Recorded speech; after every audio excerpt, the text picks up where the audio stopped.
Kun ga wannan hoton na saman kaina? Gwamnoni ne na kudancin Najeriya suka zauna mitin domin tattaunawa akan matsalar tsaro.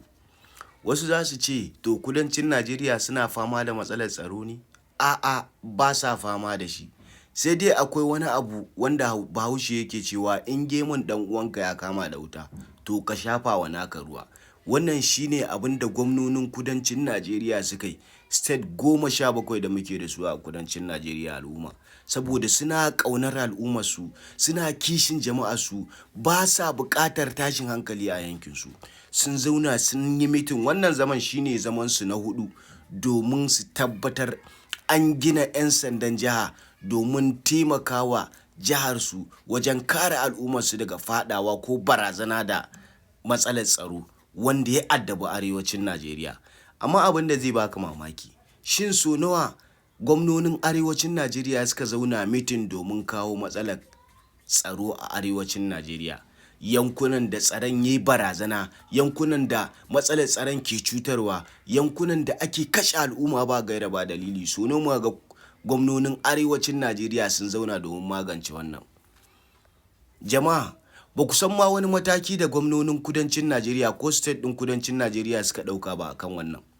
Duk wani mutum ko duk wani direba yanzu da zai shiga state ɗin kudancin Najeriya, ma'aikata na bincikarsa, hatta wayoyin hannunsu akan bincika a tabbatar da kai waye, me zai kai ka garin, sannan da suwa kake waya domin gudun barazanar tsaro a yankunansu.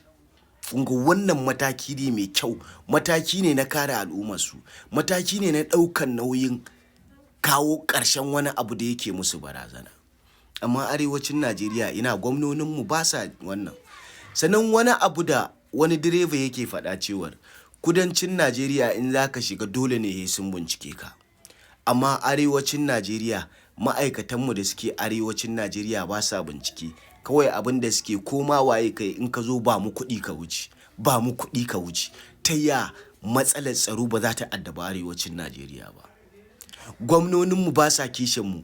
Yanzu planning ɗinsu kawai ya za a yi su zarce, ya za a yi su ci zaɓe a nas da 'yan majalisunmu da sanatocinmu da gwamnoninmu tunaninsu kenan. Ba wai ya za a kawo ƙarshen matsalar tsaron ta addaba arewacin Najeriya ba. Kai, arewacin Najeriya ma'ana shugabanninmu gaba ɗaya kallon dabbobi suke mana. Kudancin Najeriya sun nuna ƙarara suna kishin nasu. Matsalar nan fa ba ta shafe su ba, amma sun ɗau mataki domin karewa ko gudun faruwar abin da ya faru da gwamnonin arewacin Najeriya ko abin da ya faru da al'ummar arewacin Najeriya. Amma gwamnoninmu na arewacin Najeriya babu wani yunkuri ko wani hoɓɓasa da suka yi domin taimakon al'ummar arewa don ganin yacce matsalar tsaro ta addabe mu a arewacin Najeriya.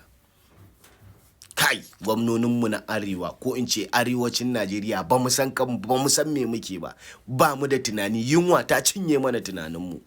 Allah sa mu dace.